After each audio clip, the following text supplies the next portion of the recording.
You know, you can be running against people that actually be at practice, dog. Amen. Let's give God a hand clap. Amen. Oh, that's it? All y'all got it? All right. The ambulance could have been for you. Amen. You better give God some praise. Amen. All right. Amen. We ain't going to be long. We got just some birthday and thing tonight. Amen. All right. Turn to your Bible to the book of Romans. The book of Romans. The book of Romans. We're going to go to Romans chapter 12, verse 9. Wearing a hat because I need a haircut. Amen. Romans chapter 12. Now look at verse 9. Romans chapter 12, way in the back. Go to Acts and make it right. Romans chapter 12. We're going to go down to verse 9. When you guys say amen. Amen. And you guys say hold up. Y'all got these digital Bibles. Amen. It says, let love be without dissimulations. Hate that which is evil. Hold on to that which is good. That's good. Let love be without dissimulation. Hate that which is evil. Hold on to that which is good. Young men, and I'm going to say this. Most of you will mess up your best wife. Let's say that. You will mess over your best wife. Because you're going to meet her when you're young. And when you're young, you're too stupid to appreciate her. And because you're too stupid to appreciate her, you're going to end up messing that thing up. And then you're going to end up with your second and your third best wife. So young men, the Bible says right here, let love be without dissimulation. Hate that which is evil and hang on to that which is good. My friend right here, Jai, is in a relationship and he has a very nice girlfriend. I hope he hangs on to that thing. Because you only get one or two true loves in life. The rest of them are just people that you get along with. I hope it works out. So the thing is, young men, and I'm talking to the men. You know why I'm talking to the men? Because you are the decision makers in relationships. You are the ones who decide. A woman really asks you to get married. On TV, you see the reverse. You see the man get down on one knee and he go, "Will you marry me?" And she goes, "Yes," and we clap and all that. That's BS. All the men I know that got married, women asked them to marry them, and then they did the little thing, for the cameras and for the TVs and for Instagram, and it looks so romantic. But the woman the whole time like, "I know we get married. I know you gonna marry me. You gonna marry me." So men, I'm speaking to you. If you got a good woman, you got a good sister, hang on to that thing. Don't let it go because a bigger booty come by. There's always going to be a bigger booty. There's always going to be bigger titties. There's always going to be some of that. There's always going to be something finer. And you thinking you missing out. I'm going to tell you, you ain't missing out. It's the same thing, just a different name. Let me say it again. It's the same thing, just a different name. All right, so keep that in mind. Young men, hold on to that thing which is good. All right, and then it says, verse 10, be kind and affectionate to one another, and treat each other with brotherly love, and honoring, preferring one another, not slothful in business, fervent in spirit, serving the Lord. Don't be slothful with your business. What does that mean? Take care of your business. Take care of your business. Those of you who are seniors, take care of your business. Those of you who are fresh out of high school, take care of your business. You're young adults now. If you don't take care of your business, it won't get taken care of. You're a young adult now. It's time for you to take care of your business. Some of you in school, pick your classes. You in school, study. You have jobs, be on time. Go every day. Take care of your business. Get your licenses. Those of you who driving, you ain't got no license, go take your test. My son right here, keep taking the test. He gonna pass it, I'm gonna pray. He gonna pass it eventually, amen. But keep taking that test. Get those driver's licenses. Get your cars registered. Take care of your business. Because you are adults now. You're adults now. Verse 14. Verse 13. Distributing the necessity of saints, give it to hospitality. Be nice to each other. Bless them which persecute you. and curse them not. That's a hard one. It says, bless those who persecute you, and curse them not. Rejoice with them who do rejoice with you, and weep with them who weep with you. So, if you have friends that are happy, celebrate with them. If you have friends that are sad, mourn with them. You have to be a good friend. You have to be a good friend. Be there for each other. Verse 16. Be of the same mind toward one another. Mind not the high things, but consent to the men of low estate. Be not wise in your own eyes. Be not wise in your own eyes. Recompense no man evil for evil. Provide things honest at the sight of all men. Don't pay nobody back evil for evil. And that's a hard one. Don't pay nobody back evil for evil. That's a hard one to do. Somebody do something to you, you do something back to them. And it says here, don't pay people back evil for evil. So what does that mean? If somebody hit me, I shouldn't hit them back? Well, I ain't going to tell you that. But here's what that means. Somebody do wrong to you. Suppose somebody cheat on you. Raise your hand if you've been cheated on. Amen. Some of y'all just be raising two hands. Amen. All right. So if you've been cheated on, you ain't supposed to go cheat back on them. See that? There we go. Uh-huh. If you've been cheated on, you're not supposed to go cheat back on them. Because if you repay evil for evil, and you all keep doing evil to each other, it just keeps going back and forth and back and forth. The thing, and we're going to get to why in a second. We're going to get to why in a second.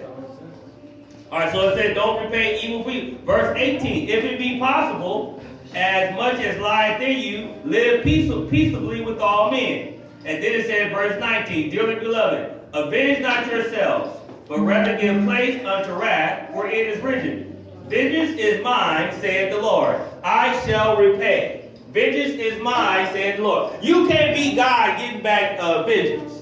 God is the best payback ever. You know what the best payback is? Success.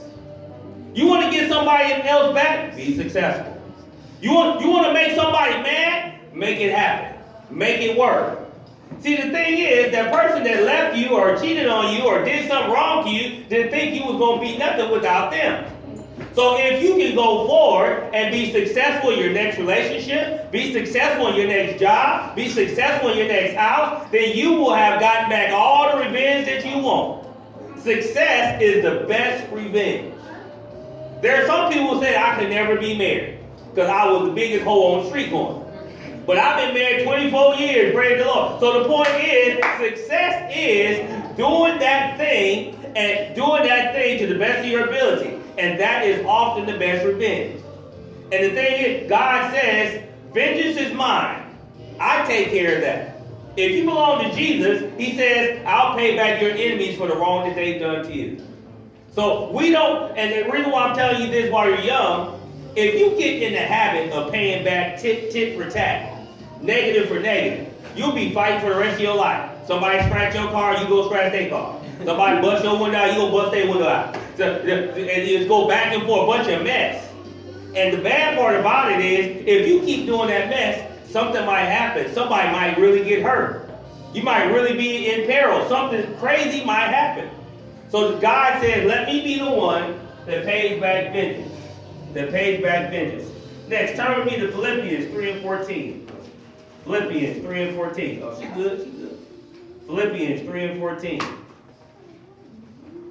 Philippians 3 and 14. Y'all got these magic things. Philippians 3 and 14. Anybody got that? Philippians 3 and 14. All right, somebody read it for me. I press toward the mark of the prize of the high calling of God in Jesus Christ. I press towards the mark for the prize of the high calling of God in Jesus Christ. I'm going to explain it. I press towards the mark for the prize for the high calling of God in Jesus Christ. Life is a war. Every day that you live is a battle. It's hard to live. Get up, go to work, go to school, pay bills, do this, do that. You have to stress, struggle, and fight to do those things. For those of you who working out, and you say, I enjoy it. Most people don't enjoy working out. Working out is painful. Lifting weights is painful. Running is painful. Doing these things, studying is painful. But the thing is, we have to do it. We have to continue to press forward, press forward, press forward. And just because you had a good day today don't mean tomorrow you will have a victory. Yeah. Thank you, baby. Because life is about victories and losses. Every champion takes a loss. So just because you lose don't mean you stop right there. You get back up and you go fight again the next day. Some of you are going to have disappointments. I've had thousands of them. You're going to have negative things that happen. You don't stop with that negative thing. You don't let anything stop you. You keep pressing forward. You keep pushing forward. Even through the disappointments, through the pain, through the things that you didn't expect to happen. Because life is full of unexpected events. Nobody knows what's going to happen tomorrow. You can't say that I know what's going to happen tomorrow. You don't even know what's going to happen for the next 5 minutes. I was watching the news this morning, and me and my wife, we just went on a little vacation in Tennessee. I turned the news on this morning. 22 people died in the same place we was vacationing at. It was a tornado poured through the home. 22 people dead. You don't know what's going to happen. So the Bible says, continue to press forward. Push forward. Keep pushing. It's a struggle. It's a battle. You can make this thing happen, but you got to be pushing. You got to be working. You can't give up. You can't afford to take time off. Some of you think because you're young, you got time. You got time. We're going to talk about that in a second. You think because you're young, you got plenty of time. Amen. Keep that in mind. All right, so press toward the mark. Turn to 2 Timothy. 2 Timothy. And go to chapter 2, verse 20.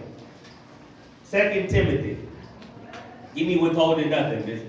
2 Timothy, Amen. Chapter 2, verse 20. Go ahead and read it for me.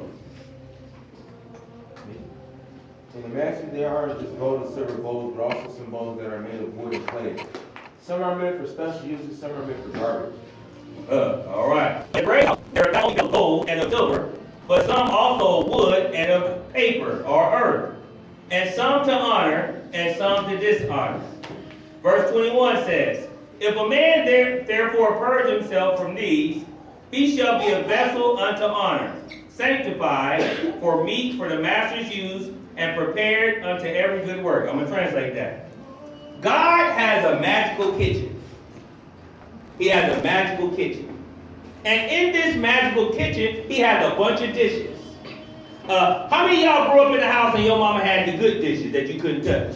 You can only use those for special like Christmas, Thanksgiving. And if you touch that good dish, she go off. You better put that dish down.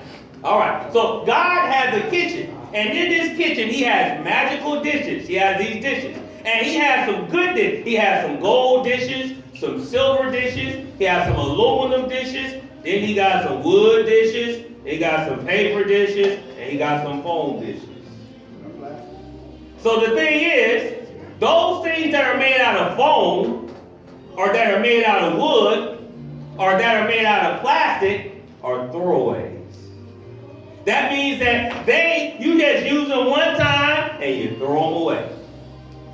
And what this passage is saying in here is, you don't want to be God's throwaway dish. Because he says he's put some things in these people's lives. And some of us have throwaway lives. Because we won't do what's right. So God says, I ain't going to put nothing good on you. I'm going to put trash in your life because all you was good for is throwing away. Now, what is the great determiner or whether you're going to be a good dish or a bad dish? Can anybody imagine what that might be? Go ahead. Like yourself? Yourself, okay. Anybody else? What do you think? What is God using to determine whether he's going to put good things in your life or crazy things in your life? Your talents, okay. Your heart. Your heart, oh, that's good. Like your behavior. Your behavior, oh, I like that. She's good, Denzel, I like that. So, what he's going to use is your propensity and your capacity for sin. Your propensity and your capacity for sin. What does that mean? It means this. If you sinning all the time, and your life is full of sin, then God can't bless you because you won't be able to keep the blessing. Let's give you an excellent example. R. Kelly became a multi-millionaire. Where is he at today? Prison. And the reason why he was in prison is because although he had all this talent and all these gifts, his behavior couldn't keep that wealth. His behavior couldn't keep that thing. You don't want God to put things in your way in your life where you'd be thrown away. Sometimes your character will get you in trouble and you can't keep the good things that God gives you. So the thing is, you want to police yourself. You should be the one that control your own life. I remember me and my wife was having marital problems once, and I talked to one of my good friends, and he says this. He says, Mike, the only person you can't control is you. So if you can learn that while you're young, I learned it at 35. The only person that you truly can't control is you. You have control over you. And if you can't control you, you can take you and go to whatever level you want to. But if you have no control over your life, God is not going to put good things in your life. Because if he does, you won't be able to keep it. You won't be able to maintain them. If God give you all these things, I remember Kodak Black got rich. Where he at right now? Yeah. The thing, God can give you these things. But if you don't have the character, you can't keep them. See, it's something about that character. And what he said the character is your propensity to sin. Now, me and Deke was talking about last night. Sometimes sinning is fun. But the thing about fun sin is, all sin will eventually kill you. All sin will eventually kill you. If you keep eating too bad, it will kill you. If you keep lying too much, it will kill you. If you keep smoking too much, if you keep drinking too much, all sin is fun. If you keep tattooing, I know somebody, a young lady that tattooed herself into skin cancer, and she still has it in 2020. And she got mad at me because I was telling her when she had one, I said, baby, you can't do that. Why can't I do it? Yeah. I said, because God said in his word, you should, but that don't mean nothing. And now she got cancer. Oh, and she was mad at me. Because I kept telling her, come to church. But when she got cancer, now she's mad. See, the thing is, God will often send somebody to tell you what you're doing is wrong. Especially if you belong to him. But what we do? You old, you stupid, you don't know what you're talking about. And then you have to learn the hard way. So the thing is, you want to be a good plate that God uses. You want God to trust you enough to put good things in your life. You want God to trust you with good children. You want God to trust you with a beautiful home. You want God to trust you with a beautiful business or a beautiful career. You want God to trust you with good health. You want God to trust you with these things. And it's based on you. Can you control you? Can you maintain you? Can you keep yourself in good standing?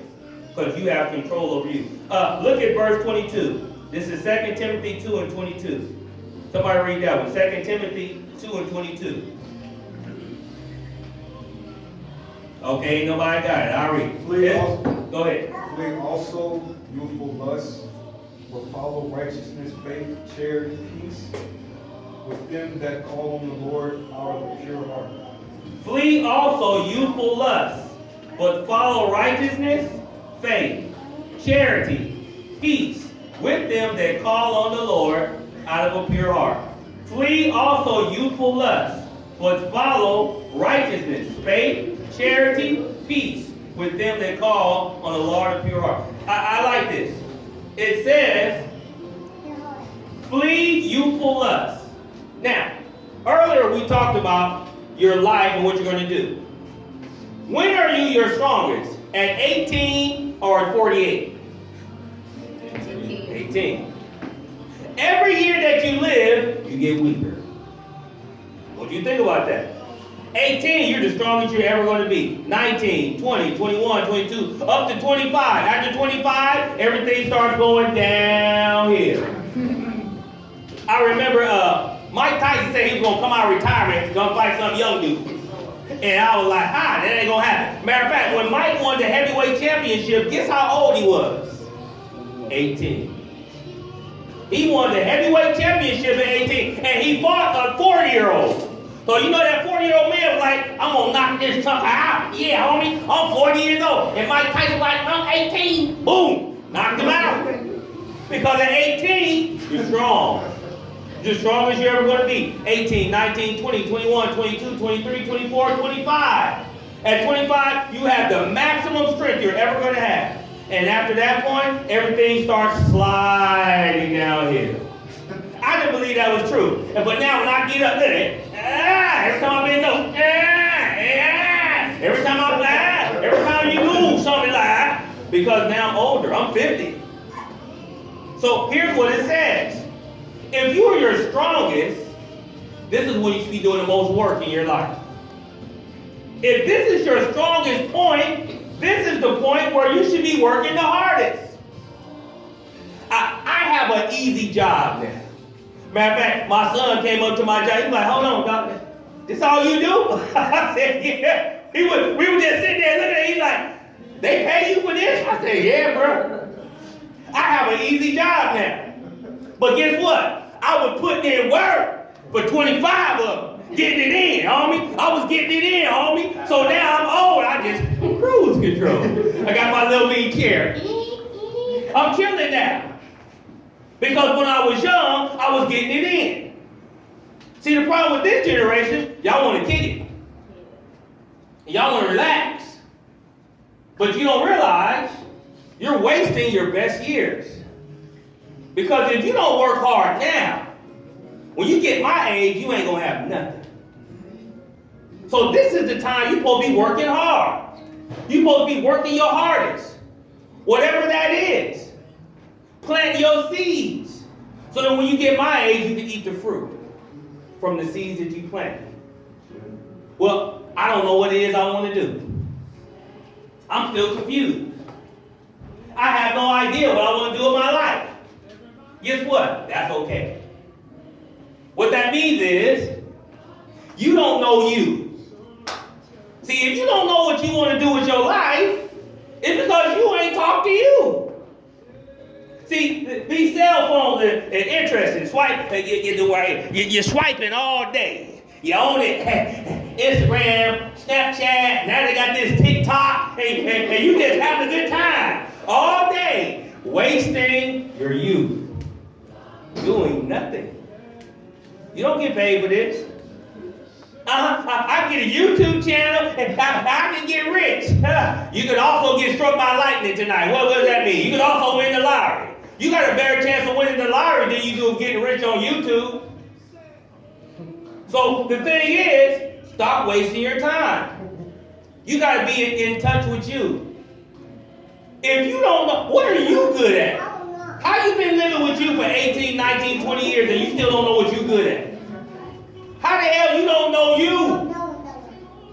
So the thing is, if you don't know you, you got to put this thing down. Put this stuff down and you be like, God, reveal me. I don't know who I am. Because the thing is, God knows who he made, but do you know who you are? And it's time to get in contact and get in touch with yourself. Get in touch with who you are. Because you don't want to waste these years. You don't want to waste these years. These are your best years. These are your best years. All right. Go to 1 Corinthians 13:11. We're almost done. 1 Corinthians 13:11. 1 Corinthians 13:11. Now, most of you guys in here are adults. We only have 1, 2, 3, 4. There's only 4 of y'all in here, about 30 y'all in here, that's under the age of 18. The rest of you guys are now adults. You're grown-ups. 1 Corinthians 13:11. Somebody read that one. I like it. When I was a child, I spake as a child. I understood as a child. I thought as a child. But when I became a man, I put away childish things. When I was a child, I spake as a child.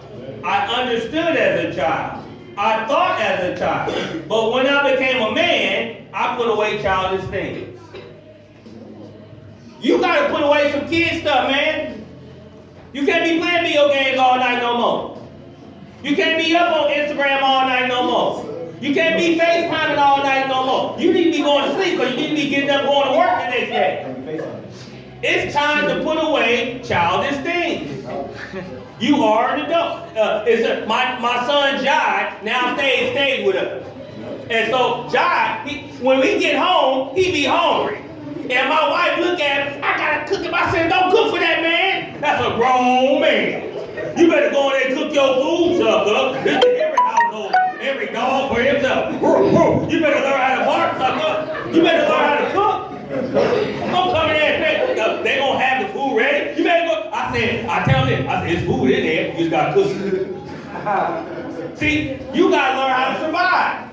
Because a man has to know how to survive. A man has to know how to live. It's sad now that some of these women have to take care of me. It's sad that some women have to take care of me. You don't want to be no man that a woman got to drive you around everywhere you go. It's so sad. I see these brothers lean back in their girl's car. I'm like, what the hell, brother? You's a man. You supposed to be driving her. I've been married 24 years. I can count on one hand how many times my wife has driven me anywhere. I remember I had a motorcycle accident. I was in the hospital. I got out of the hospital. I had to drive her home. Now let me tell you, the helicopter took me to the hospital off the freeway. They took me to the hospital. I got in the car and I had to drive home because she was like, I ain't driving. She said there right there. You the man, you better drive. See that? You the man, dog. You better learn pump that chest. It's time to put away those little boy things. Y'all men. It's time to walk and act like a man. See, the greatest problem that we have in the black community is not enough men act like men. The greatest problem, not enough men act like men.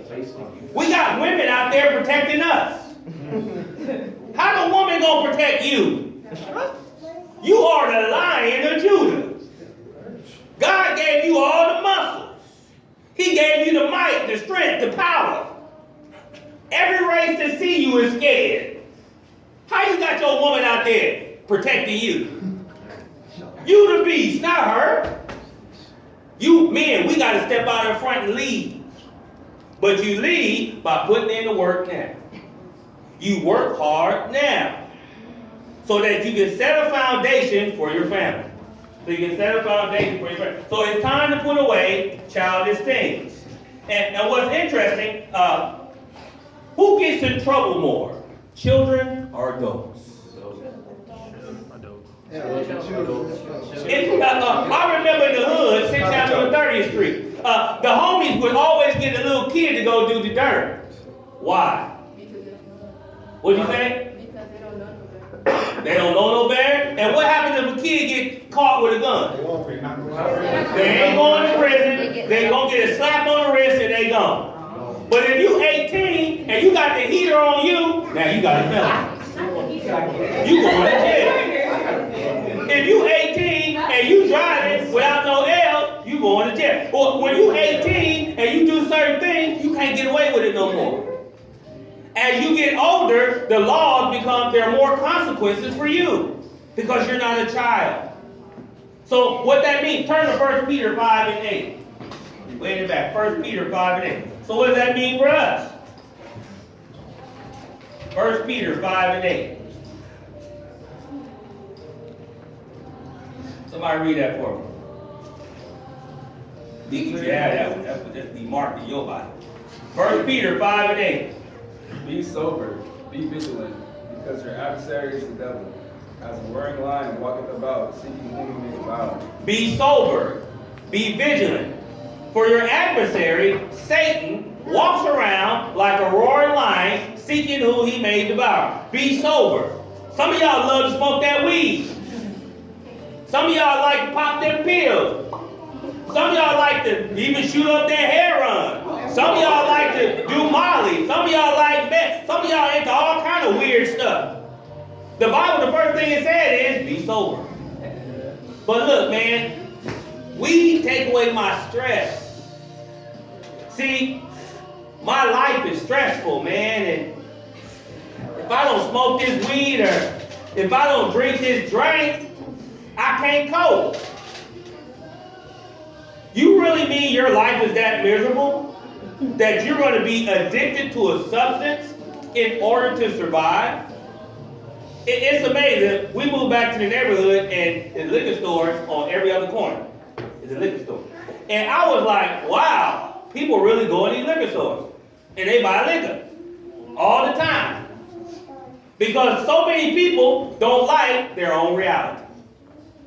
That's why I'm telling you, don't waste these years. You need, in your mind, you should be envisioning how you want your life to turn out. Make a vision in your mind of how you want your life to be. Because if you don't have no vision of where your life is going to be, you're going to have a nightmare ahead of you. Because if you have no plans, you have no future. It says, a people without a vision shall perish. People without a plan shall perish. You need to be having a plan. When I'm 25, this is what I want my life to look like. When I'm 30, this is what I want my life to look like. When I'm 40, this is what I want my life to look like. You shouldn't just be living day to day like, oh, wait up, all right. Okay, go back to you. All right, wait up. You should have a plan where you should be. Where should you be in June? Where should you be in November? You should be planning your life. I remember a long time ago, somebody asked about Asian kids. See, when an Asian kid is 5, they already know what they're going to do with their life. They do. Because ever since they was 1, 2, 3, 4, 5, their mama and daddy been telling them, this is what you're going to do, this is what you're going to do, and this is who you're going to marry. Exactly. Matter of fact, in most of the world, except the United States, most people know who they're going to marry when they're that baby's age. There's a guy named Jimmy Kimmel. And he had a TV show. And his mother and father only knew each other for 5 minutes. They've been married 40 years. They only knew each other for 5 minutes before they got together. His mother was like, there's your wife. He was like, her? She like, and her mother was like, there's your husband. Him? Y'all go in the back room and shake hands. Because y'all get married in 10 minutes. What?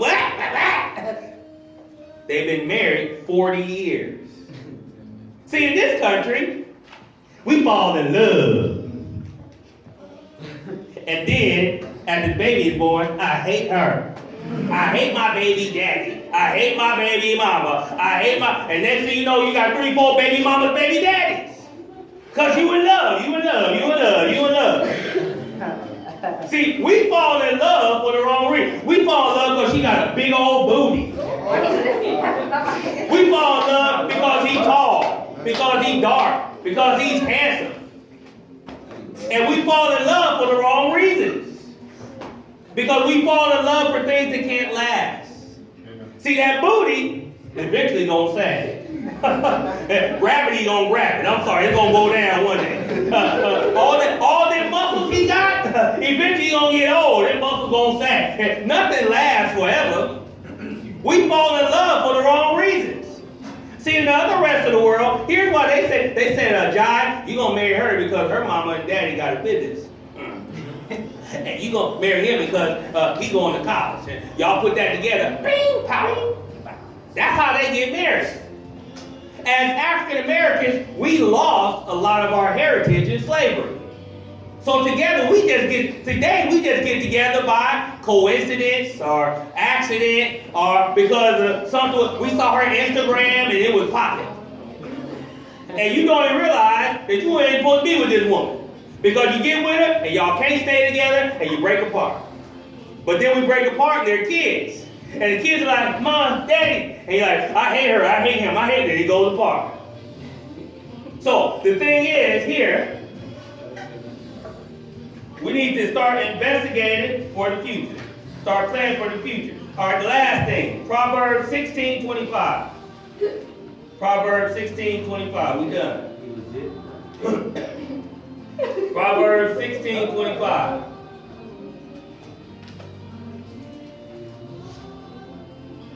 Proverbs 16:25. Thank you, Deke, for that one. Good.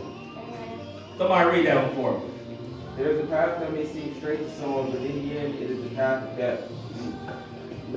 There is a way that seemeth right unto a man, but in the end thereof are the ways of death. Before we came here tonight, somebody came to my house and visited me. I ain't gonna say his name. He came to my house to visit. And we was talking. He said, man, my cousin looking at 27 years. Now, what's interesting is, I actually talked to the cousin. And, or Deke, what do you think I told the cousin? Deke is going on. All right, what do you think I told the cousin when I talked to him? He did his squares on me. Granddad, what do you think I told the cousin? I tell everybody the same thing. What do you think I told the cousin? Go to church. What do you think I told him? Come to church. What do you think I told the cousin? Pray. Come to church. And do you think the cousin ever came to church? No. The cousin lived his own life.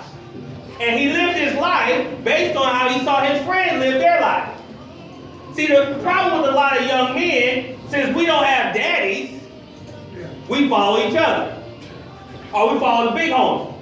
And the big homie just as lost as you is. He just older and lost. And so the thing is, this young man followed his friends. And now he's looking at 27 years in prison. The Bible says, wide is the road that leads to destruction, and narrow is the path that leads to life. That's Matthew 7, 13, and 14. What does that mean? You shouldn't be doing what everybody else is doing. You shouldn't be trying to be like everybody else. And the main reason why you shouldn't try to be like everybody else is because God made you unique. You're unique. Not no person, two people on this planet are the same. Even identical twins are different. Matter of fact, I dated some twins. I dated a pair of twins. Not both of them, but amen. That's a different story. Amen. All right, I dated a twin. And the twin I dated was the polar opposite of the other twin. One twin talked all the time, the one I dated never said a word. But they were twins. And the reason why they're different is because God don't make everybody the same. But what we try to do is do what everybody else is doing. And if you do what everybody else is doing, you get what everybody else gets. I remember when Hot Cheetos came out in 1994, 95. And when they first came out, you saw the people in it. Oh, they were just eating them, tear them up. 12 years later, gout, stomach cancer, all kind of weird skin illnesses, all kind of craziness.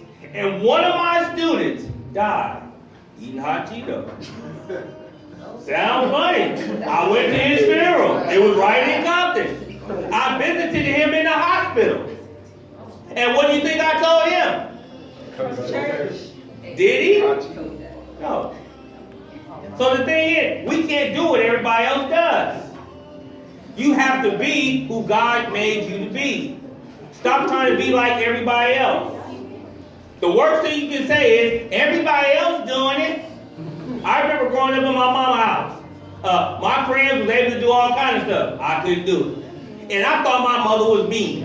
I thought she was mean. She didn't let me hang out all night. She didn't let me stay on the phone all night. Or she didn't let me get bad grades. Give me sister, Capricorn. Give me this. You want your mama to come get a praise the Lord. All right, so I thought my mother was mean. But when I got older, I told her thank you. Because all the friends that I saw doing whatever they wanted to do caught hell in life. Because they were doing what everybody else was doing. See, it's only a few people that make it. Most people end up miserable. And you don't want to have a miserable life. And the last thing I'm going to tell you fellas, you should raise your sons to be better men than you were. Your objective should be to raise your sons to be better men than you are. Ladies, you should raise your daughters to be better girls than you were. You should raise them to have higher standards than you have. You should want your children to exceed you in life. So that if you want your children to do better than you, you have to set a platform where they can do it. And it all starts with a life with Jesus Christ. Everybody stand.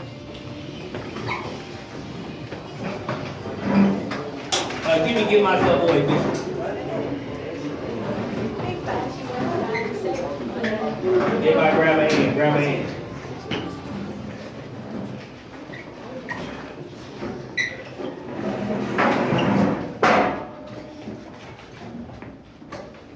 So, being young today is not easy. You have a whole lot of obstacles. You have a whole lot of information. You have an internet that never turns off. You have TV that stays on 24 hours. You have a whole lot of distractions. And you don't have a whole lot of guidance. So a lot of you are trying to figure this thing out on your own. And it's scary. Because most of y'all live with a mama or daddy or auntie or somebody paying rent. The average rent in Compton, California is $2,000. The average rent in Los Angeles is $2,500.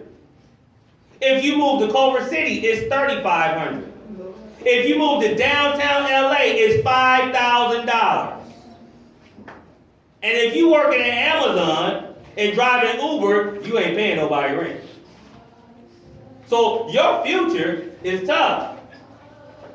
I would not want to be born in this generation. Although the girl is super freak. But other than that, that's all y'all got going. Because it's hard. You need to make real money now to make it. It's hard out here. It's tough to make it. So that means, don't worry about it, son. That means you got to start really working and focusing on your plan. You got to focus in on your plan. Don't waste these young years just BSing, having a good time, enjoying yourself. Because I'm going to tell you, you're going to do this and you're going to wake up 30. I'm 30. Dang, I'm 30. And you're going to look back and you're going to look at you and you're going to be like, I'm 30, but I don't have my own, I don't have this, I don't have that, but I'm 30. Or you'll be like, I'm 25. Time is going to move quick. I can't believe I'm 50. So the point is, you got to start using this time. Put the cell phone down, pick up something else. Figure out a skill. If you don't like school, find a trade that always is in demand.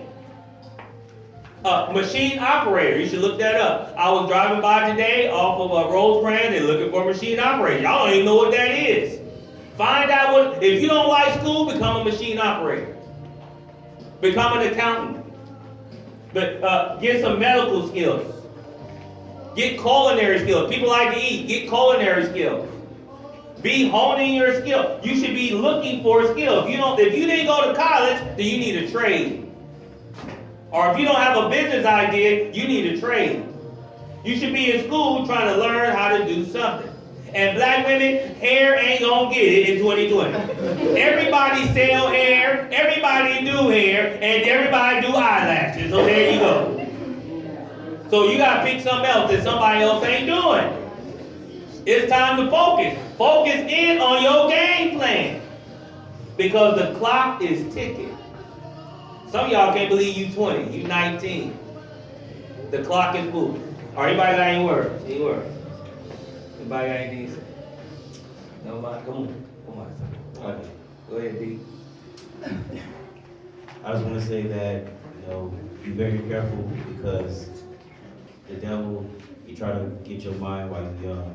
So you gotta watch out for that, and you'll be really careful.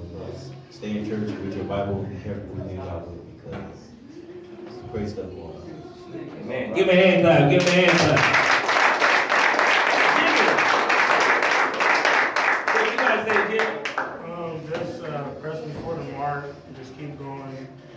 Like the devil was really quick to steal, kill, and destroy. And he's looking to ruin minds. Amen. Amen. Give Minister Jimmy a hand clap.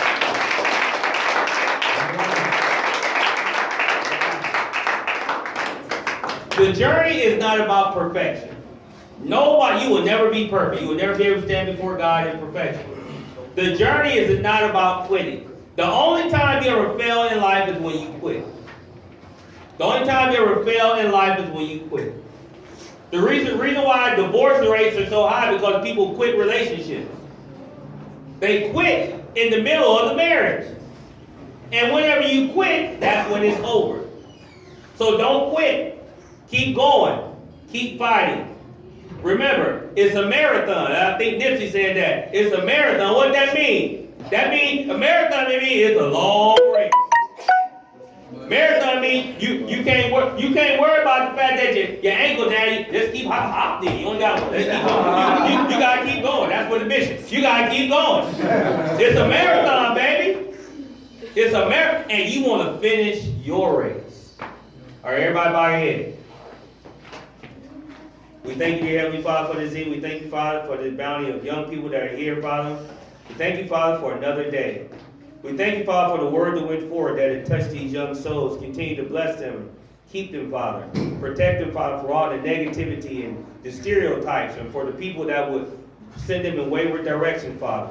We ask, Father, that you put your might and your spirit into these young lives, Father. Help them, Father, to read their Bibles and to keep coming to church and to start paying their tithes, and bless them, Father, with the things that they need, Father, to make it to the next level. Squeeze the hand next to you. I squeeze life into the hand. I squeeze prosperity to the hand. I squeeze vision and purpose into the hand. That these young people become the head and not the tail. That they become victorious and not defeated. And that no weapon formed against them shall prosper, Father. And we ask all that in Jesus' name. Amen. Give somebody a hug. Give somebody a hug. Hold on. We got to sing happy birthday to this man. Hold on. Y'all stop touching each other. That's weird. I got words. All right. Everybody, hold on. On the